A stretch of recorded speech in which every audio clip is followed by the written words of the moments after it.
All right then, awesome. So, Tammy, if you could tell us a little bit about who you are and what is Cube, basically. Well, yes. So, my background is that I used to be a social worker based in Cardiff and used to work with families within within mental health as well as child protection. And one of the things that kept coming across time and time again was that families, when they needed support, they couldn't have support either under one roof or they had to be split up to have different services. And every time I worked with a family, their frustration was having to tell their story over and over again, but also the lack of support out there for a whole family service, especially early on when they need that support, because Mm. families got really frustrated when they tried to access support and they were told that they didn't come under their criteria, or that they weren't taken seriously, or for whatever different reasons they felt frustrated because they felt as if they were being passed around. Mm. So most families would either disengage or they would hide what was going on within the family home. So that's why I kind of thought about, so what is it that's really needed for Mm. individuals and families, but So is that sort of you spotted gaps in support services, yeah, and so you're looking to sort of fill those gaps yeah, in a way. yeah. Yeah. But more importantly, everything that I was interested in was how can you tailor and bespoke the work that is needed, because not all one family is the same. Mm. So when somebody comes to you for support, they may need something different, and how the funding structure is within Wales, you tend to be funded for a specific type of piece of work. Mm. So what I was interested in is that could we be non-beneficiary led, and a beneficiary means is a particular type of individual.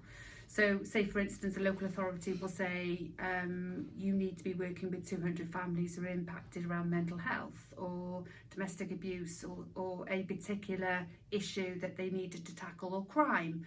Mm. But what I was more interested in is how can you tailor a support service that is needs led, that the family needs that particular time, and more importantly, how can we fund that without having to keep looking for funding to be able to do that. Excellent, excellent.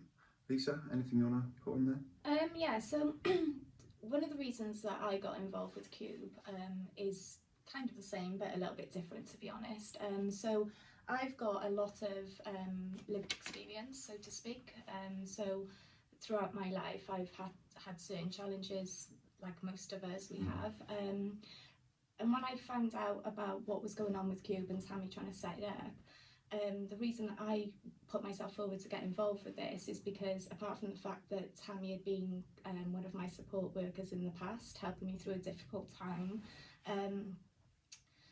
it also was very close to my heart because I saw the potential that that could have on people. And I think that for a very long time in my own life, those type of support services were never available.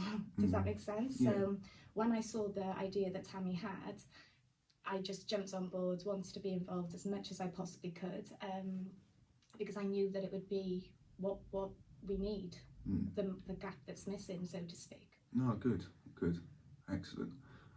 So from what it sounds like, you both got sort of a personal background slash motivation to sort of propel this forward. I'd like to investigate a little bit more there. Yeah. Could you explain, is there any sort of well, you've referenced a lot of life experience. Is there any sort of personal, motivation really? Yeah, and I think I think what we got to be honest about is the majority, if not all, of the people that come through the doors and seek that support, they're either going through something in their life or have been going through something or preparing to go through something in their life that either I've been through or I've closely helped somebody close to me with. Does that make sense?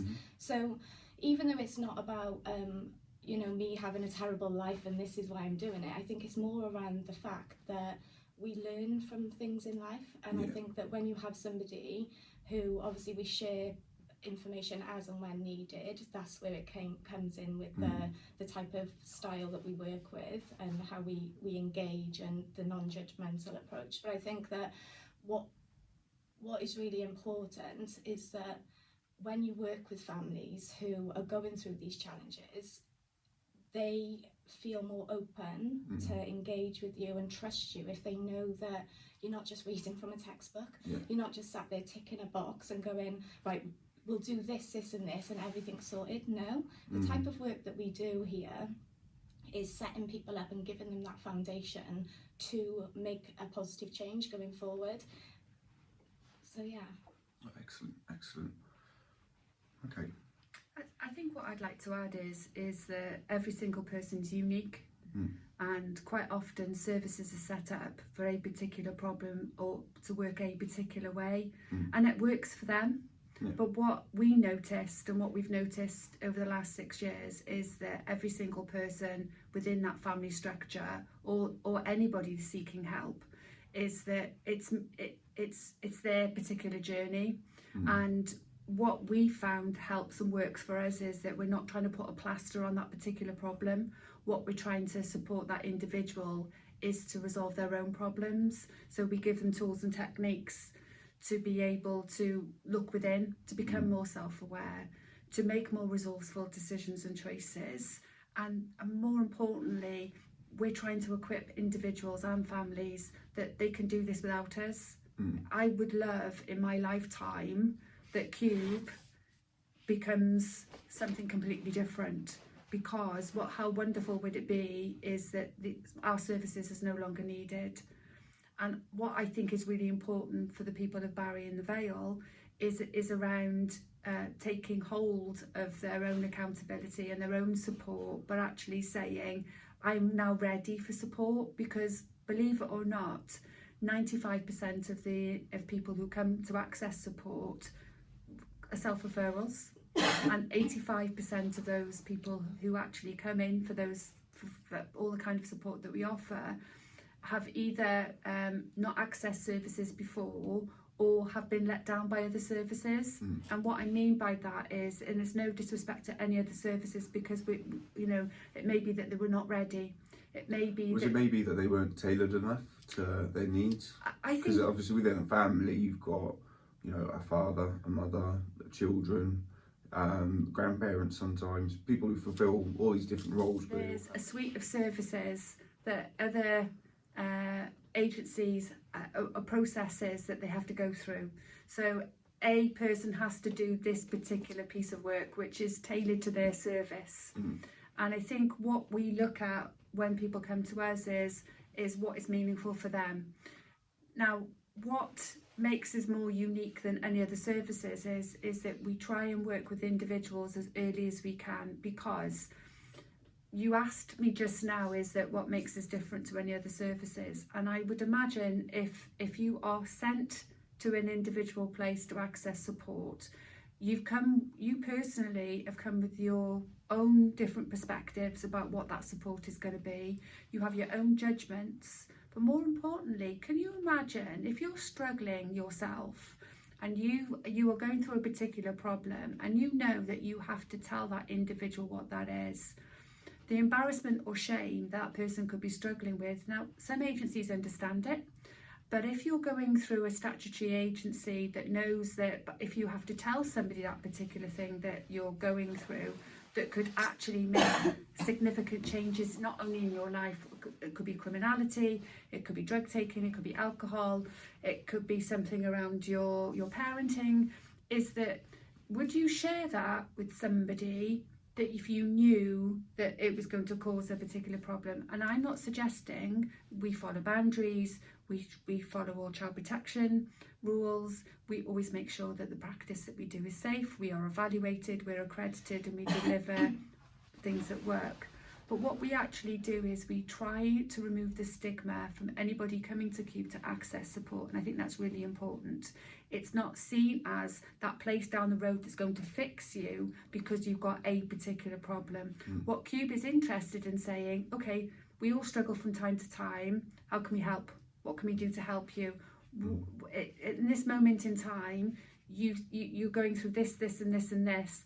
How can we all work together to actually look at and address what's really going on? And I think what is quite unique about Cube is often when the person comes to us and says X, Y and Z is what really going on, actually halfway through their journey they realise actually it's something deeper than that, or actually something completely different. It's not what they thought they were coming to, actually it's something completely different. Okay, and what kind of outcomes do Cube deliver? Like, do you make any savings for local authority, or, you know, can you refer to any sort of numbers where you've been successful or unsuccessful? So we've done something called the social engine report, which is social investment report, and we took 4 outcomes, which is Office of National Statistics, and those 4 outcomes are people feeling safe, communities, relationships, and how they feel about their mental health. So we asked those individuals, and out of last year, out of 20 families that we worked with using the social engine and social report on investment, we actually saved the local authority £20 million. That's quite substantial, really, isn't it? Especially today, considering the amount of cuts that are being made here, there, and everywhere, really. And that's just 20 families, and that's just 4 questions on their mental health. That's not necessarily the savings we've made when we've reunited families, or savings that we've stopped police call-outs, or savings that we've prevented children going into care, or children to be returned from care. So if you break down the investment that you will have and things that for Cube, what's quite startling to me when I started to look at it is that if you look at placements, so if you look at if a child goes into care, how much it would cost the local authority. So we've got families that we prevent children going into care, and we've also got families that be reunited because of the work that they've done. Now, I'm not saying that we are this magical cure that once you come to Cube that we'll be able to solve all the world's problems, but what we're saying is that we are making a difference, and we're making a difference because we are there to be able to support a whole family all under one roof. And for the families that we work with, they come to us because they're ready. Now, not all services are there for when people are ready. It's because of crisis, or they've been told to come, or they've been referred by a professional. And that's what makes us unique. And I think that's why all the research, all the stats, everything says is that early intervention and prevention works. And it works because it stops things getting worse. No, good. And I think that's a good point to finish there, because the next point I want